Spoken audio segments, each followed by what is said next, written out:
नमस्कार, हरियाणा न्यूज देख रहे हैं आप और मैं हूं आपके साथ विनय चौधरी।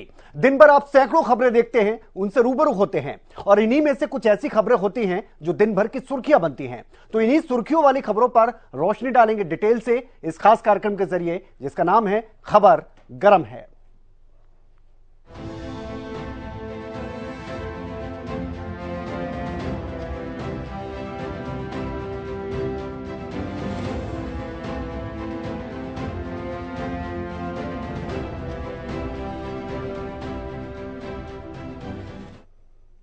तो सबसे पहले बात करते हैं बढ़ते पॉल्यूशन की। तो इस पॉल्यूशन को कम करने के लिए दिल्ली सरकार एक नया तरीका अपनाने जा रही है। यह नया तरीका है क्या और कैसे इसे इंप्लीमेंट किया जाएगा, इस रिपोर्ट के जरिए देखिए।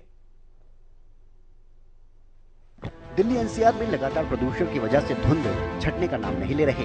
सुप्रीम कोर्ट की ओर से सख्त रुख अख्तियार करने के बाद दिल्ली सरकार कृत्रिम बारिश की तैयारी कर रही है। दिल्ली के पर्यावरण मंत्री गोपाल राय की माने तो उन्होंने 20 से 21 नवंबर के बीच कृत्रिम बारिश करने की बात की है। गोपाल राय ने कहा कि आईआईटी कानपुर के वैज्ञानिकों के साथ बैठक हुई। वैज्ञानिकों की तरफ से उन्हें बताया गया कि क्लाउड सीडिंग का प्रयास वातावरण में नमी या बादलों की पर्याप्त मात्रा में उपस्थिति में किया जा सकता है। ऐसी परिस्थिति 20 या 21 नवंबर के आसपास बनेगी। इस समय जो स्थिति बनी है, अभी जिस तरह के साइंटिस्ट का और मौसम विभाग का अनुमान है कि कल परसों में थोड़ा सा ऐसा अनुमान लगाया जा रहा है कि थोड़ा बादल होंगे, लेकिन कितनी वर्षा होगी ये कहना अभी मुश्किल काम है। लेकिन अभी भी आगे लगभग हफ्ते भर तक अगले वीक में इसी तरह की हवा की स्थिति बने रहने का अनुमान लगाया जा रहा है। तो ऐसे परिस्थिति में हमारे हाथ में यही है कि हम ज्यादा से ज्यादा जो सोर्स हैं उसके कंट्रोल पर फोकस करें और उसके लिए नियम बनाने के साथ साथ उसका इम्प्लीमेंटेशन सबसे महत्वपूर्ण है। और इसलिए सरकार ने आज ये मुख्यमंत्री जी के निर्देश पर यह निर्णय लिया है। आपको बता दें कि दिल्ली में नवंबर महीने में शुरुआत से ही प्रदूषण खतरनाक स्तर पर पहुंच चुका है। आसमान में धूल और कार्बन की वजह से धुंध छाई हुई है, जिसकी वजह से दिन भर धूप भी नहीं खिल पा रही। इसे लेकर सुप्रीम कोर्ट ने भी तीखी नाराजगी व्यक्त की। कोर्ट ने अल्टीमेटम देते हुए कहा कि अगर प्रदूषण रोकने के लिए कारगर उपाय नहीं अपनाए गए तो शीर्ष अदालत कड़ा कदम उठाएगी। केंद्रीय प्रदूषण नियंत्रण बोर्ड के आंकड़ों के मुताबिक गुरुवार को भी दिल्ली में एयर क्वालिटी इंडेक्स 436 पर पहुंचा हुआ था, जो सामान्य से 9 गुना अधिक है। इसकी वजह से दिल्ली में रहने वालों को सांस लेने में भी तकलीफ होने लगी है। तो ये कृत्रिम बारिश होती कैसे है? बारिश करने के लिए क्लाउड सीडिंग तकनीक का इस्तेमाल किया जाता है। इसके लिए आसमान में पर्याप्त मात्रा में बादल होने जरूरी होते हैं। इन बादलों के बीच से एयरप्लेन्स को गुजारा जाता है, जिनमें सिल्वर आयोडाइड, ड्राई आइस और क्लोराइड छोड़े जाते हैं और इससे बादलों में पानी की बूंदें एक साथ होने लगती हैं और फिर तुरंत बारिश के रूप में धरती पर गिरना शुरू कर देती हैं। नियम है कि आसमान से पानी बरसने के बाद धूल और धुंध पानी के साथ नीचे गिर जाते हैं और आसमान साफ हो जाता है। राजधानी दिल्ली में पहले भी आपको बता दें ऐसे करने की कोशिश की गई थी, लेकिन इसके अलावा भी कुछ अन्य शहर हैं जहां पर कृत्रिम बारिश हो चुकी है और भारतीय मौसम विभाग 30 बार सफलतापूर्वक कृत्रिम बारिश कर चुका है। इसकी अगर बात करें तो विभिन्न राज्यों में सूखे से निपटने के लिए कृत्रिम बारिश पहले कराई जा चुकी है, जो अब दिल्ली में करवाने की पूरी तैयारी है।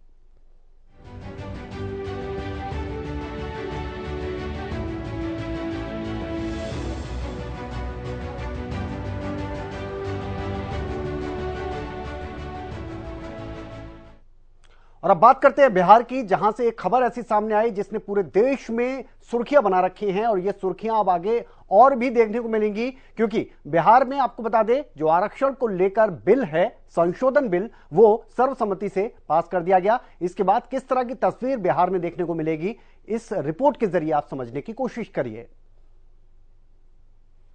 बिहार की नीतीश सरकार ने विधानसभा में आरक्षण का दायरा बढ़ाने का प्रस्ताव पेश किया। विधानसभा में सर्वसम्मति से आरक्षण संशोधन बिल 2023 पास हो गया।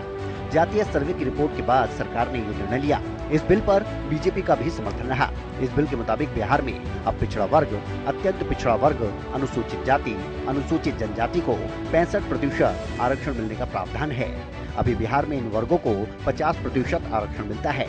जातिगत जनगणना की रिपोर्ट पेश होने के बाद सीएम नीतीश कुमार ने राज्य में 65% आरक्षण करने का ऐलान किया था। 50% शुरू से था, आज इसमें एससी और एसटी को 100% मिला रहा था शुरू से। और बाद में केंद्र ने तय किया आज से 2 साल पहले, और ये तय किया कि जो अपर कास्ट के लोग हैं उनके लिए भी 10% किया गया। तो हम लोग तो उसके समर्थन में किए और यहां पर भी लागू हो गया है। तो पहले 50%, अब केंद्र ने जो किया 10%, तो 60% लागू। तो वही हम लोगों ने जब तय किया तो 50% की जगह पर हम लोगों ने बढ़ा करके, चूंकि SC ST की संख्या बढ़ी है तो उनको तो 100% मिलेगा। तो वैसी स्थिति में वो 22 हो रहा है। तो अब जो 50 है उसमें मात्र SC ST का मात्र 28 बचता है। इसलिए हम लोगों ने कहा कि 15% और बढ़ा दिया जाए। तो इसीलिए रखा गया था उस दिन, आज उसी के लिए ये लाया गया है। बिहार में हाल ही में जातिगत जनगणना के नतीजे सामने आए थे। बिहार सरकार ने इसे विधानसभा में पेश किया। इस दौरान नीतीश कुमार ने सदन में कहा था कि जातिगत सर्वे की रिपोर्ट को देखते हुए अन्य पिछड़ा वर्ग, अत्यंत पिछड़ा वर्ग, अनुसूचित जाति और अनुसूचित जनजाति के लिए कोटा बढ़ाने की जरूरत है। राज्य में जनसंख्या के आधार पर वर्गों के लिए आरक्षण बढ़ाया जा सकता है। तो आप समझिए कि बिहार कैबिनेट ने मंगलवार को जाति आधारित आरक्षण अब 50% से बढ़ाकर 65% करने के प्रस्ताव को मंजूरी दी और विधानसभा में भी सर्वसम्मति के साथ यह बिल पास हुआ। अब तक पिछड़ा, अति पिछड़ा वर्ग को 30% आरक्षण मिल रहा था, लेकिन नई मंजूरी मिलने पर 43% आरक्षण का लाभ मिलेगा। इसी तरह पहले अनुसूचित जाति वर्ग को 16% आरक्षण था, अब 20% मिलेगा। अनुसूचित जनजाति वर्ग को 1% आरक्षण था, अब 2% आरक्षण का लाभ मिलेगा। इसके अलावा केंद्र सरकार द्वारा दिया गया आर्थिक रूप से पिछड़े सामान्य गरीब वर्ग का, यानी EWS की हम बात कर रहे हैं, 10% आरक्षण मिलाकर इसको 75% करने का यह प्रस्ताव है।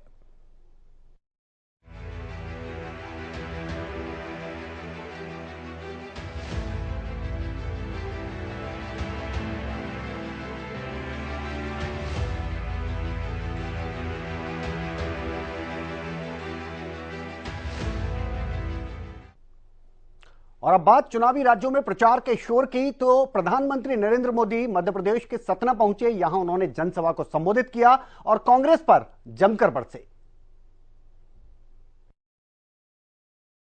मध्य प्रदेश विधानसभा चुनाव के प्रचार के लिए सतना पहुंचे प्रधानमंत्री नरेंद्र मोदी ने एक जनसभा को संबोधित करते हुए कांग्रेस पर जमकर हमला बोला। उन्होंने कहा कि आज पूरे विश्व में भारत का डंका बज रहा है और कांग्रेस के गुब्बारे की हवा निकल गई है। रैली को संबोधित करते हुए उन्होंने कहा कि राम मंदिर बन रहा है और विश्व में चर्चा है, अब सबके विकास का समय आया है। MP में गरीबों के लाखों घर बनाए गए हैं। मोदी घर देने की गारंटी देता है। MP के हर एक काम में कांग्रेस सरकार रोड़ा अटकाती थी और कांग्रेस ने राज्य को अंधेरे कुएं में धकेल दिया था। बताइए, आप में से कितने लोगों को गाड़ी चलानी आती है, कार चलानी आती है, जीप चलानी आती है? काफी लोग हैं। अच्छा, उसमें एक रिवर्स गियर होता है, पता है? वो रिवर्स गियर क्या करता है? गाड़ी पीछे ले जाता है ना। अब ये रिवर्स गियर क्यों की बात मैं क्यों कर रहा हूं, मैं क्यों पूछ रहा हूं? जैसे रिवर्स गियर वो चलने वाली गाड़ी हमें पीछे ले जाता है, वैसे ये कांग्रेस वाले रिवर्स गियर के एक्सपर्ट है। वो मध्य प्रदेश की विकास की गाड़ी पीछे ले जाएंगे। पीएम मोदी ने कांग्रेस पर हमला करते हुए कहा कि कांग्रेस के पास MP के विकास का कोई रोड मैप नहीं। कांग्रेस का चेहरा थका और हारा हुआ है। जहां जहां कांग्रेस आई वहां वहां तबाही लेकर आई। अगर आपने कांग्रेस को वोट दिया तो केंद्र से मिलने वाली सभी मदद बंद हो जाएंगी। तो पीएम मोदी ने और भी कई बातें कही हैं। पीएम मोदी ने अयोध्या में बन रहे राम मंदिर का भी जिक्र किया। उन्होंने कहा कि इन दिनों में जहां भी जाता हूं अयोध्या में राम मंदिर निर्माण की चर्चा होती है, हर तरफ खुशी की लहर देखने को मिल रही है और अब ये रुकना नहीं है, थकना नहीं और विश्राम का सवाल तो पैदा ही नहीं होता है। कांग्रेस पर वो जमकर बरसे और कांग्रेस की जब सरकार हुआ करती थी उस समय की जो उनके काम थे उनको गिनाया, अपने कामों को गिनाया, तुलना की और फिर उन्होंने लोगों से कहा कि वोट देना है तो फिर आप बीजेपी को दीजिए।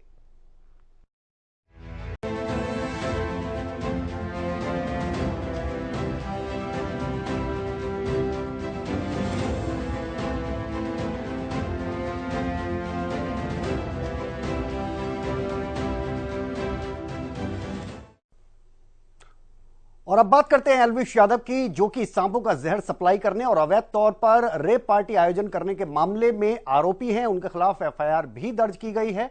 अब इस मामले में एक नया मोड़ सामने आया है। यह नया मोड़ क्या सामने आया है, इस रिपोर्ट के जरिए समझिए आप।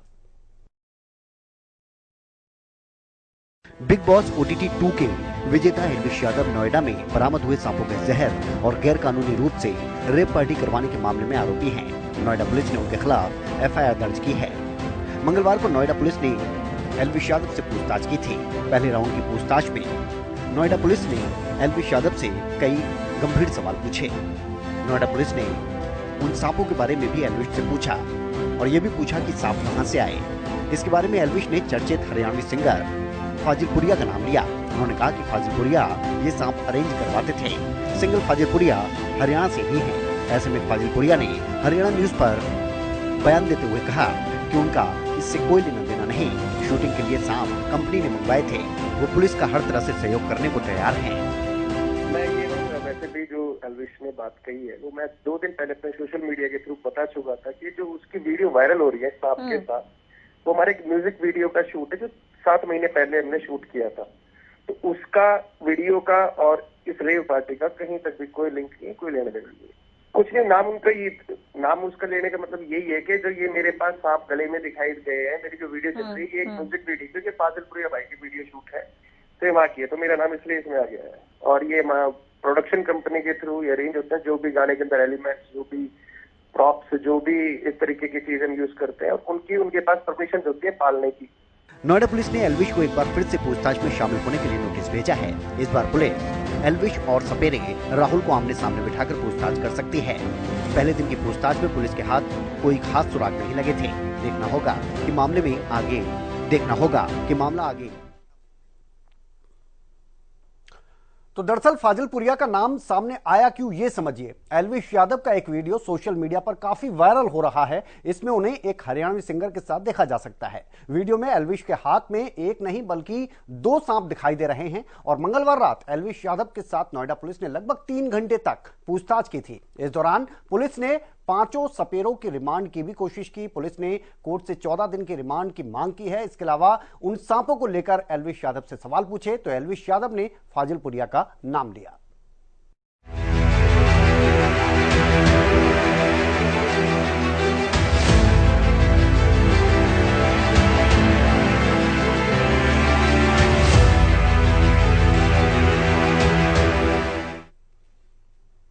वहीं हरियाणा के मुख्यमंत्री मनोहर लाल यमुनानगर के दूसरे दिन की अगर बात करें, दौरा जो है वो 2 दिवसीय है। इसमें दूसरे दिन उन्होंने एक बार फिर से जनसंवाद कार्यक्रम किए, लोगों की समस्याओं को सुना, लोगों की समस्याओं को निपटारा किया और मौके पर ही अधिकारियों को भी उन्होंने दिशा निर्देश दिए हैं।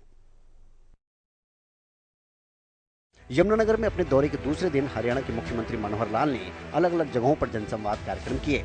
सबसे पहले मुख्यमंत्री पावनी कला पहुंचे, जहां पर जनसंवाद कार्यक्रम के तहत आम लोगों की शिकायतें सुनी। जनसंवाद कार्यक्रम से पहले स्वयं सहायता समूह द्वारा निर्मित उत्पादों का मुख्यमंत्री मनोहर लाल ने अवलोकन किया। इसके अलावा 3 दिव्यांग लोगों को इलेक्ट्रिक व्हील चेयर भी दी। जनसंवाद के दौरान मुख्यमंत्री मनोहर लाल ने लोगों की समस्याओं का समाधान किया और अधिकारियों को उचित दिशा निर्देश दिए। इस गांव के अकेले पावनी कला के इन 8 सालों में कोई पैसा नहीं लगा, कोई सिफारिश नहीं। इवन गरीब बच्चों के भी बच्चे जो सरकारी नौकरी में लगे हैं, मेरे रिकॉर्ड में 6 बच्चे ऐसे हैं जो इस गांव से लगे हुए हैं हमारे 8 साल में। 1952 लोग हैं जो सारे जिले में लगे हैं। तो इस प्रकार से ये जो स्टाफ सिलेक्शन का जो भर्तियों का विषय है, ये हमारे यहाँ इस प्रकार का हुआ कि जिसमें कभी किसी को कोई समस्या, दिक्कत, शिकायत नहीं आई है। जनसंवाद कार्यक्रम में ऐसे लोगों को भी प्राथमिकता दी गई जिनके परिवार पहचान पत्र नहीं बन पाए या जिनके बुढ़ापा पेंशन पात्र होने के बावजूद भी नहीं बनी। मुख्यमंत्री मनोहर लाल ने मौके पर ही बुढ़ापा पेंशन और परिवार पहचान पत्र बनवाकर उन लोगों। तो हरियाणा की जनता के लिए जनसंवाद कार्यक्रम वाकई में बहुत ज्यादा कारगर साबित हो रहे हैं। लोग मुख्यमंत्री से सीधे बातचीत कर पाते हैं और यह जनसंवाद कार्यक्रम एक फ्लैगशिप कार्यक्रम है। इसीलिए सभी अधिकारी और कर्मचारी भी जनसंवाद कार्यक्रमों में मौजूद रहते हैं और मुख्यमंत्री के निर्देश के मुताबिक शिकायतों का समाधान करते हैं।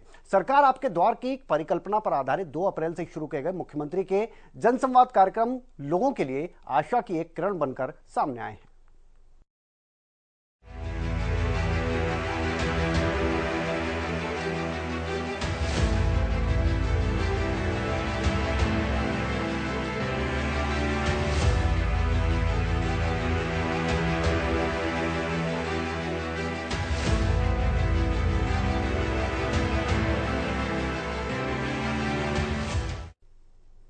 और पलवल पहुंचे बीजेपी के प्रदेश अध्यक्ष नायब सैनी ने एक बार फिर से दावा किया है कि 2024 के चुनाव में हरियाणा की 10 लोकसभा सीटें एक बार फिर से भारतीय जनता पार्टी जीतेगी और 2024 में डबल इंजन की सरकार लोगों को देखने को मिलेगी। पलवल पहुंचे हरियाणा बीजेपी अध्यक्ष नायब सिंह सैनी ने देश के प्रधानमंत्री नरेंद्र मोदी और प्रदेश के मुख्यमंत्री मनोहर लाल सरकार की कुशल नीतियों की जमकर तारीफ की। नायब सैनी ने कहा कि इन्हीं नीतियों की बदौलत 2024 में हरियाणा की 10 लोकसभा सीट बीजेपी जीतेगी और हरियाणा में डबल इंजन की सरकार बनेगी। नायब सैनी ने कहा कि विपक्षी दलों के पास कोई ठोस मुद्दा नहीं। कांग्रेस के समय में योजनाएं बनाई जाती थी लेकिन धरातल पर नजर नहीं आती थी। बीजेपी सरकार ने योजनाबद्ध तरीके से विकास करवाया।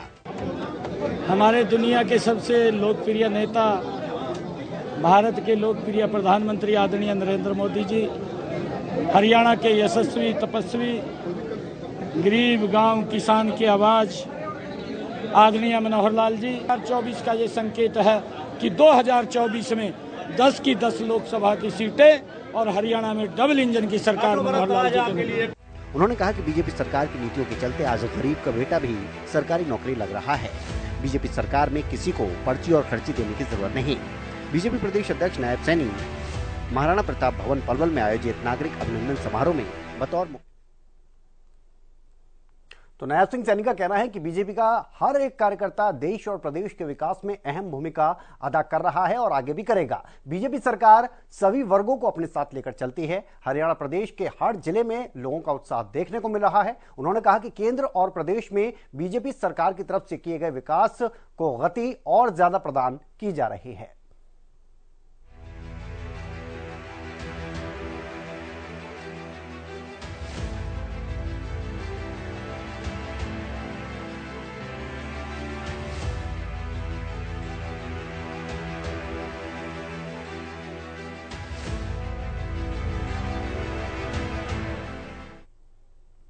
और हरियाणा में जहरीली शराब का मुद्दा एक बार फिर बाहर आ गया है, या यूं कहें कि बोतल जिन से बाहर निकल चुका है।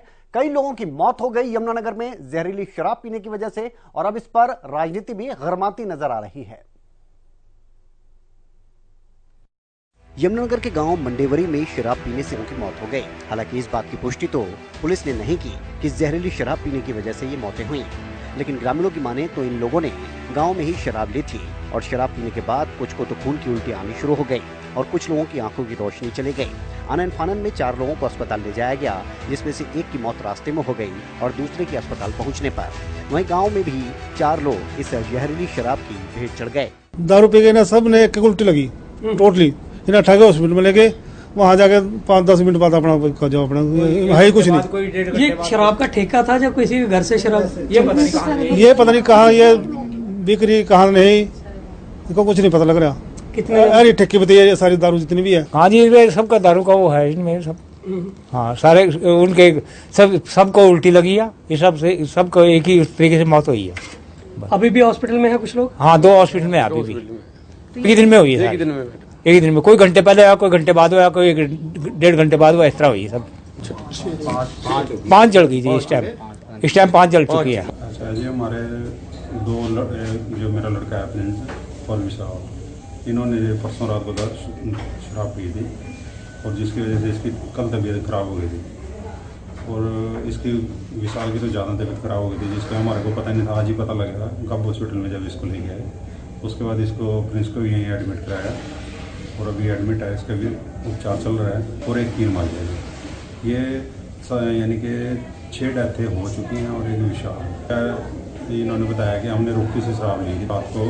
इन्होंने 9 बजे के बाद 9 बजे से 11 बजे तक, ये 10:30 बजे तक वहाँ रहे और वहाँ से एक बोतलें उन्होंने शराब दी। इनमें 4 लोगों के परिवारों ने आनन फानन में इनका अंतिम संस्कार कर दिया, लेकिन अस्पताल में पहुंचे एक युवक की मौत के बाद ये खुलासा हो गया। हालांकि इस पूरे मामले की जानकारी लगते ही पुलिस के आला अधिकारी मौके पर पहुंचे।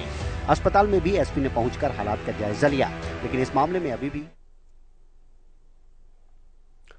तो पुलिस ने, आपको बता दें, जिन लोगों का अंतिम संस्कार किया गया उनमें से कुछ लोगों के अस्थियों के सैंपल इकट्ठे किए हैं। स्वास्थ्य विभाग और आशा वर्कर्स की टीमें तीनों गांवों में घर घर जाकर सर्वे कर रही हैं। और पिछले साल की भी अगर बात की जाए तो पानीपत और सोनीपत में जहरीली शराब से मौत के मामले सामने आए थे। ऐसे में एक बार फिर से इस तरह से मौत होना कई बड़े सवाल खड़े कर देता है।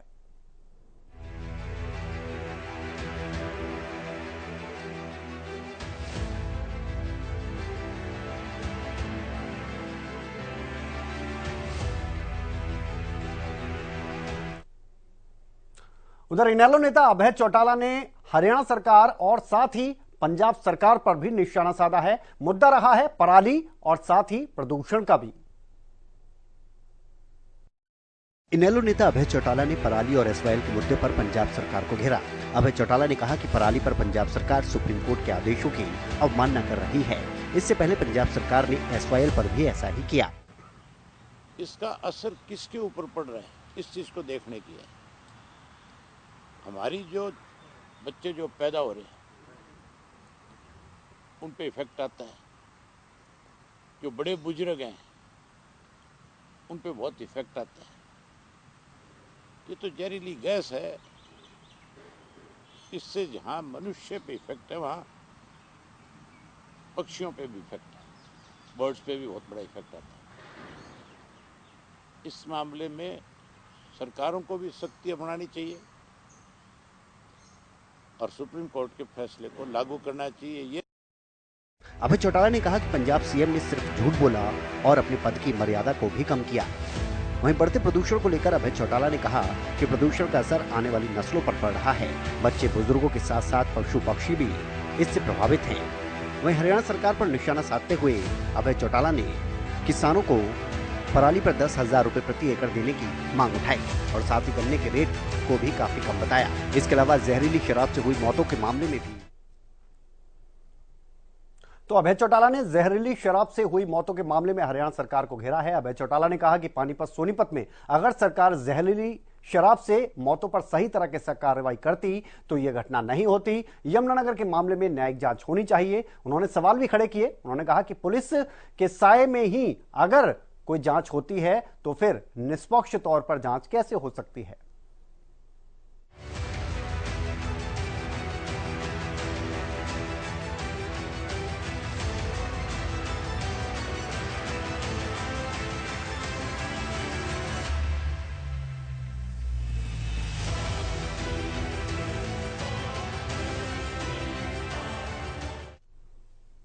और अब बात करते हैं खेल जगत की। तो जसप्रीत बुमराह जो कि घातक गेंदबाज हैं टीम इंडिया के, उन्होंने इस विश्व कप में एक रिकॉर्ड अपने नाम किया है। यह बेहद खास है और यह रिकॉर्ड है क्या, इस रिपोर्ट के जरिए समझिए।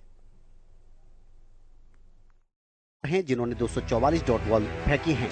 अगर विश्व कप में अभी तक सबसे ज्यादा विकेट लेने वाले गेंदबाजों की बात करें तो दिलशान मधुशंका पहले नंबर पर हैं। उन्होंने 8 मैचों में 21 विकेट लिए हैं। एडम जैम्पा दूसरे नंबर पर आते हैं। जैम्पा ने 8 मैचों में 20 विकेट हासिल किए हैं।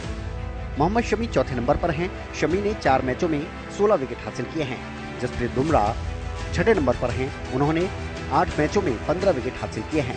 अगर इस विश्व कप में सबसे ज्यादा रन बनाने वाले बल्लेबाजों की बात करें तो विराट कोहली दूसरे नंबर पर हैं। कोहली ने 8 मैचों में 543 रन बनाए हैं। रोहित शर्मा 5वें नंबर पर हैं। उन्होंने 8 मैचों में 442 रन बनाए हैं। क्विंटन डिकॉक टॉप पर हैं। उन्होंने 8 मैचों में 550 रन बनाए हैं। वहीं सचिन रविंद्र का नाम भी इस लिस्ट में आता है। डेविड वार्नर चौथे स्थान पर हैं। उन्होंने 8 मैचों में 446 रन बनाए हैं। तो इस विश्व कप की अगर बात करें तो भारत सबसे घातक टीम बनकर उभरी है। टीम इंडिया की सफलता के पीछे बल्लेबाजों के साथ साथ गेंदबाजों का भी अहम योगदान रहा है। जहां भारतीय बल्लेबाजों में विराट कोहली, कप्तान रोहित शर्मा, केएल राहुल, श्रेयस अय्यर और शुभमन गिल ने अहम पारियां खेली हैं। तो वहीं भारतीय गेंदबाज दूसरी टीमों पर भूखे शेरों की तरह टूटे हैं। बुमराह, शमी और सिराज की तिकड़ी के बाद जडेजा और कुलदीप की जोड़ी ने दूसरी टीमों को रनों के लिए तरसा कर रखा है।